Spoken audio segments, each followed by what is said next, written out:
Hey, it's Matt Moscona. You found it. It's AFR LSU, your home for daily content on your favorite team, Fighting Tigers of LSU.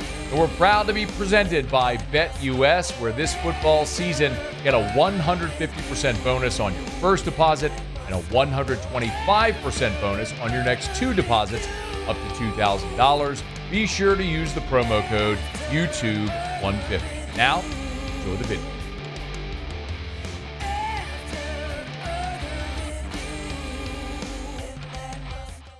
We missed Sean Salisbury yesterday. He was good enough to pivot and join us for a segment here today. We always love his insight to talk a little quarterback play. He's on Twitter at Sean Unfiltered. Give him a follow. Sean, how are you, man?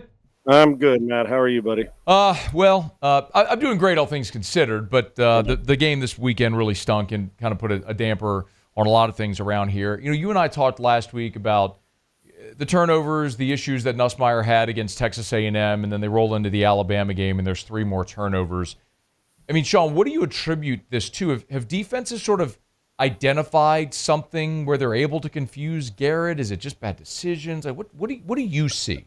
Combination, Matt, and you know I've championed his cause. Not that he needs me, but you know how I believe in it because I love.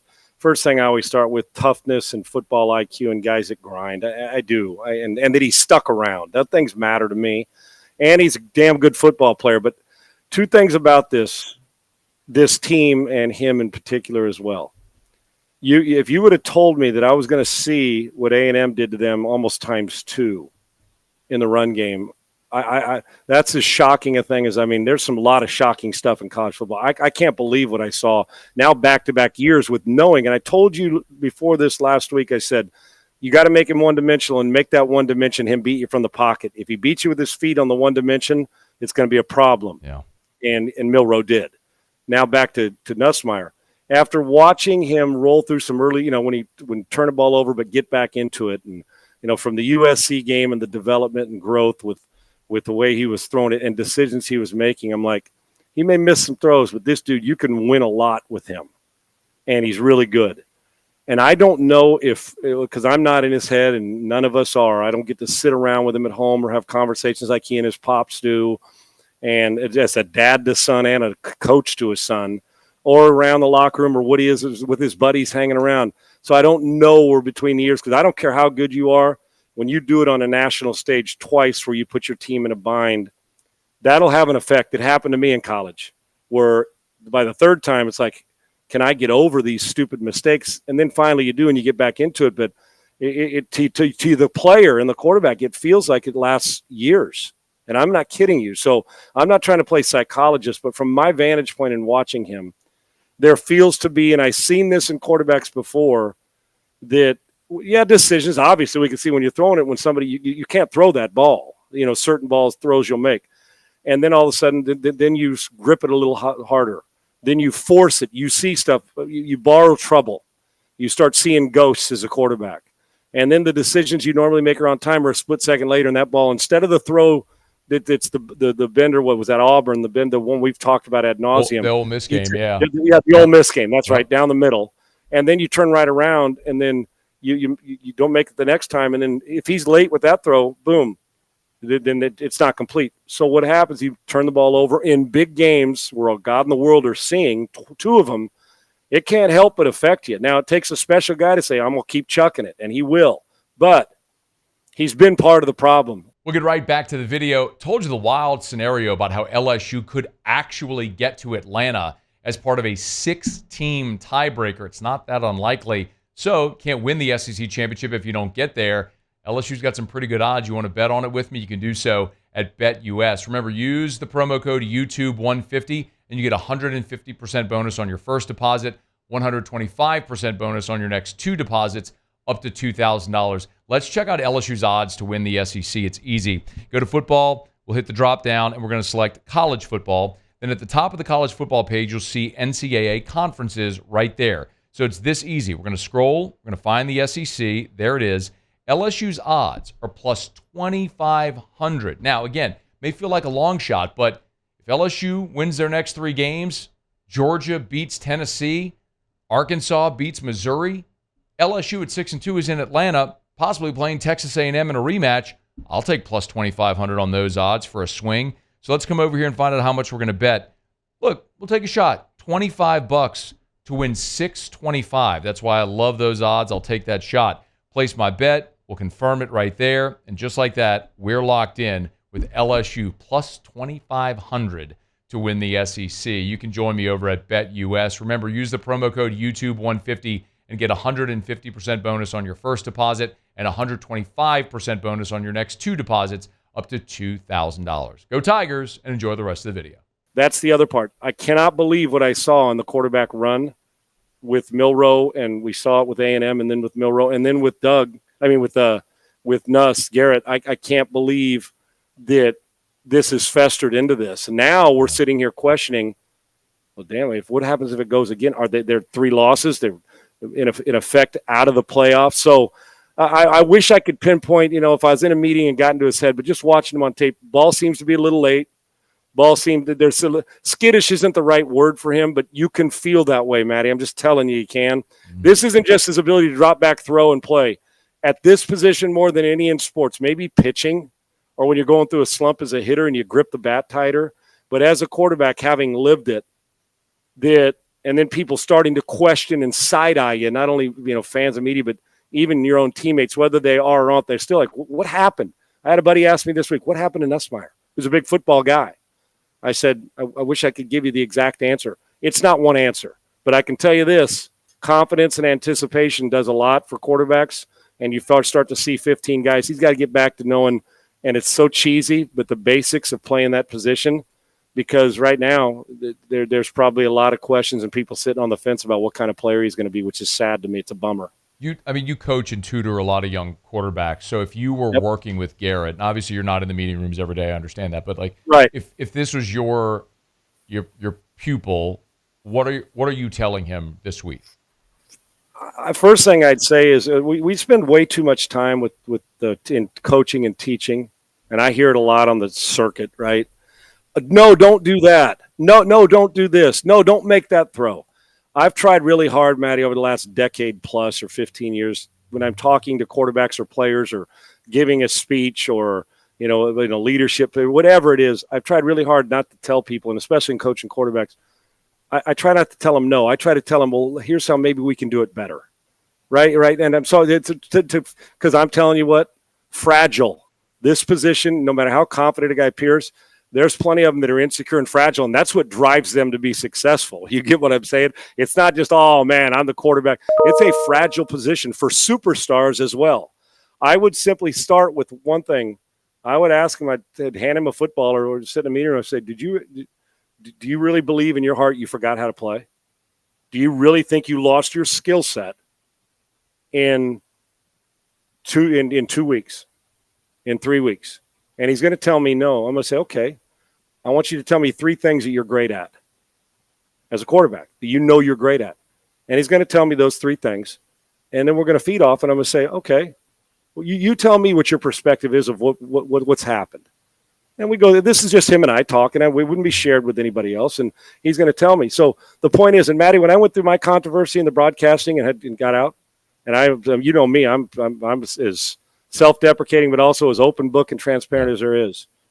The one thing nobody ever told me as you went through mistakes, and I know it's stupid, but you fix them and you're a better person for it, and these were life mistakes, is I never lost my talent. But I did start to question, am I a good broadcaster? What's going on here? Now, it's been forever, but it's been a long time. Hell, we're pushing a decade and a half. But I did question it. And then I had a guy come up to me one day and say, dude, did your talent change? I said, no, because then you don't want to go to interviews or what do I do? Do I get in another profession? It's the same thing here. He's a good player, and he's going through a hard time. If he lets the mental part of it, so I would focus on what he's great at, not what he's screwed up on the last few weeks. He's a quarterback. Crap's going to happen. Ain't going to be the last time. On Sundays, he's going to go through it. Yeah. He's going to play sometime as a rookie, and he's going to get his ass handed to him. And he's going to, how do I come out of it? I can show you a long list of those guys. The key is for him let's focus on what you do well and get back to the basic mechanics of 1, 2, 3 ball out, 1, 2, 3 hitch ball out, and quit inventing stuff that's not there. They only got 11 of them. You're not playing against 15 of them, although it may feel like that. I would focus on what he does well. I know that sounds like singing and sitting in a circle singing Kumbaya, but if we were one-on-one, that's the only way I can see to dig in and get him to start thinking like knowing he's a great player. Now on the sidelines when there's a heated moment, hell, sometimes you need a cleat in your ass too. I get that. But for him to go out there and continue to deal with you tough love coaching, Brian's a tough love guy. You and I both know that. Yeah. Hell, he has been. But at times, I'm a big guy in criticizing when you're going great and uplifting when you're going bad. And that's a message I'd send him. He didn't forget how to play. It just looks like it for him. And then going and watching on tape, he's like, how did I make that throw? But you'll make that throw 1,000 more times on the good side. So that's where my focus would be. Sean Salisbury is with us. Brian Kelly was asked Wednesday on the SEC Coaches Teleconference if, given the struggles that Garrett's had, if they should give a look to Ricky Collins, who's a different skill set, mobile quarterback. Yep. And he very quickly said, no, their best chance to win is with Garrett. You're not the coach of the team, so I'll ask you. Is there a point where you give a look to the young guy? Not yet, man. First off, I'm a big believer in the guys that give me the best chance to win. And when we on the outside, Matt, you and I love football fans, and I love their opinion. That's why they pay the money to go to stadiums and media. I'm not doubting any. Everybody has what they see with their own optics. If I made my decisions based on fans as a quarterback or a coach, and every day or the media, your head would explode. We wouldn't be able to do it because everybody's got a different one. But I also know that they're not in the meeting room or watching on the practice field, the other guys and him. So while I'm as critical as need to be when necessary, but I'm not going to attack somebody just because it's the thing to do because it's good for clicks. I know this. He's played poorly. He's been part of the reason why they've lost a couple games and are now on the outside looking in. Part of the reason. Now, I didn't see him make one damn tackle on defense on Jalen Milroe this time. I didn't see him stop one guy on defense. Why? Because he plays quarterback. He didn't get a chance to. So there's a lot that they got to get right. But are we replacing the guy who was responsible for the quarterback? Is he getting benched and not going to play again? Are we playing a freshman that we think is going to be good in 3 years? Now, as I say that, if this continues, now it just comes down to the sheer, dude, you're going to have to get it back on your own, or if we need you again. I got to make decisions because then I'm telling the 80 other guys or 90 other guys on the team that I don't respect them, that I'm playing one guy. When he doesn't give me the best chance to win, whether it's mentally, physically, or emotionally, I'll move on and give the other guy a chance. But if this continues, they lose another game, they're 4-loss team, we hit the last 2 weeks of the season, he's going to be going to the NFL. I got to find out what I got, absolutely. And you got to know this as whether it's Garrett, you're doing everything you can to win, and hopefully that'll take care of the rest and you can finish out the season. But I'm not giving Lifetime Achievement Award if I'm Brian Kelly or anybody else. I'm playing the guy who gives me and my team the best chance to win. But I also know there comes a point in time, if you're not, I'll hug you and I'll love you. But I'm not sacrificing more wins or the development of my team because you haven't got out of your own head or haven't started to make good decisions. We've seen the movie before with plenty of players in football, but I'm not ready to make that move yet. He goes out and throws 3 picks this week, and he's the reason offensively they're not scoring. And not only do I think it may happen, you can rest assured Brian's going to start to say, okay, what do I have going forward? You have to. That's why it's the toughest position in the world to play, and there's only so many scholarships, and there's only so many great ones every year. That's why. He's Sean Salisbury on Twitter @SeanUnfiltered. You can catch him every weekday morning there, Sports Talk 790 in Houston. Usually we get a couple of segments, so we have a chance to talk NFL, but we got to keep it short this week. Sean, always appreciate it, man. We're looking forward to next week, hopefully talking about LSU win. Tigers getting back on track. Absolutely. Congrats to Riz on the first win. That's a great one against a team that they showed up and played good football. And look at the stats real quick, Matty. Yeah. You're thinking, how did New Orleans win that game? When you watch it all, it's a 20 extra play. I mean, everything, It's like, well, get a few turnovers and make a few big plays and get the receiver in the mix. It looked pretty cool. So I look forward to talking about both next week. Man, it was the inverse of everything that had happened with Dennis Allen. They were they were finding ways creatively to lose. And then you look at this one and go, how the hell did they win?